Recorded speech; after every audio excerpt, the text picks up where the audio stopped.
I think computer security is the most exciting part of computing right now because it has something that nothing else has. It has an adversarial relationship.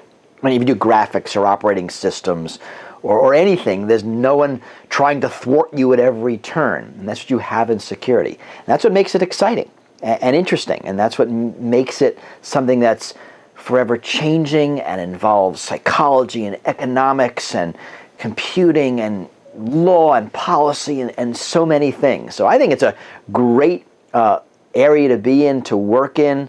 I think it's not going away, right? As long as we have adversaries, as long as we have human beings and ne'er-do-wells and evildoers, we're going to need security. So it's always going to be like that. Preparing is interesting. In a lot of ways, security is a mindset. It's a way of thinking about the world.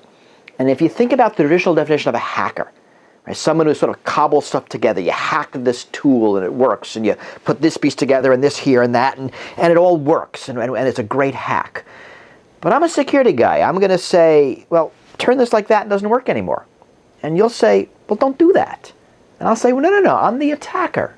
I get to do that. I get to do that whenever I want. I get to do it at the most inopportune time. I get to do that in a way that makes your system fail as badly as possible. And you have to think that way. Not about how to build something, not how to make it work, but how to make it fail. And how to make it fail in precisely the right way, to do precisely the right sort of damage. And that's a way of thinking. I mean, there are some people who go through their lives looking at systems and figuring out, oh, I can break that. Oh, here's how to break that. Or you walk into a store and you see the purchasing system. Oh, I can steal something. Here's how. You walk into a voting booth. Oh, I can sort of defeat this. Here's how. You might not do it because, of course, that would be illegal, but you think that way. And that mindset, I think, is essential for security. Once you have that mindset, then it's a matter of just learning the domain, right? Learning the systems, and whether it's a self-driving car or a voting system or a medical device, right? It's going to be embedded code interacting with the real world in a way that involves people and society. And I can teach all that. You could learn all that. So I remember a class in security. I forget who did this. One of the assignments was, come in tomorrow and write down the first 1,000 digits of pi. Okay, so two things about this test. One, you can't memorize 1,000 digits of pi. You have to cheat. And actually, the students were expected to cheat. But if they were caught cheating, they would fail. Okay. That's interesting, right? That teaches that mindset. It allows you to think outside the box. I mean, how am I going to do this? Am I going... And there are lots of ways people cheated, and I sort of urge people watching to go Google this and to look at some of the stuff written. It's a great way of trying to stimulate the mindset. Can you teach it formally? I don't know. It's kind of like, it's a way of thinking. And I think the more security classes you take, the more you exercise that mindset. A lot of the hacker conferences will have capture the flag contests. I remember an early one where they had to build their own private network to cut down on both network latency and federal violations. Right? That's why you do it. But you're going to learn a lot by breaking other people's systems. And yeah, that's probably going to involve illegal activity. And agreed, this isn't the best way, or maybe it is the best way, it's not the most socially acceptable way, but here we have this clash between the tech imperative and what society wants. So many of our systems are black boxes.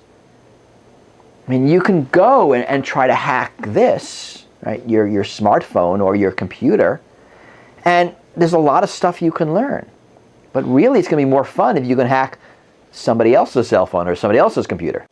I want it to be open-ended. I want it to be, follow whatever it is you're interested in.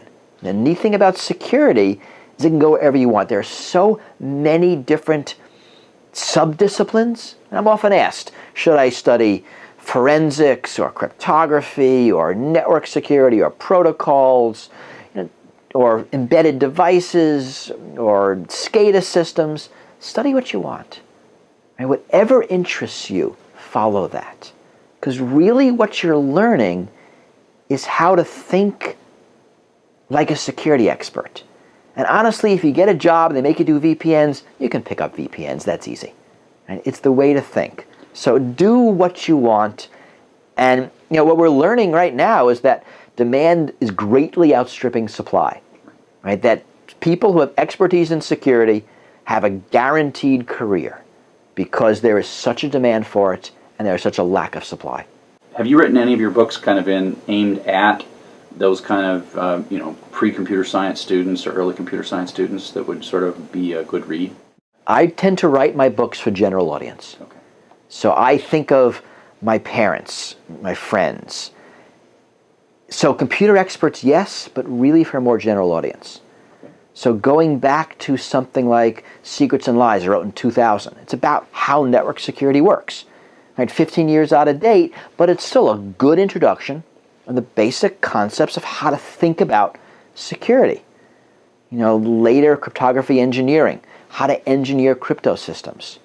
My book, Liars and Outliers, how to think about security as a way to enable trust.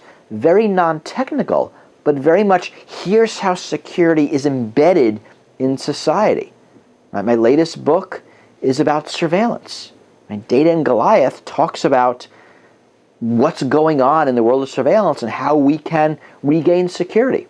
So to me, all of these books are for someone who might be interested in this field. Because what they're going to do is spark interest in different directions. They're going to give people ideas they're going to go and research further.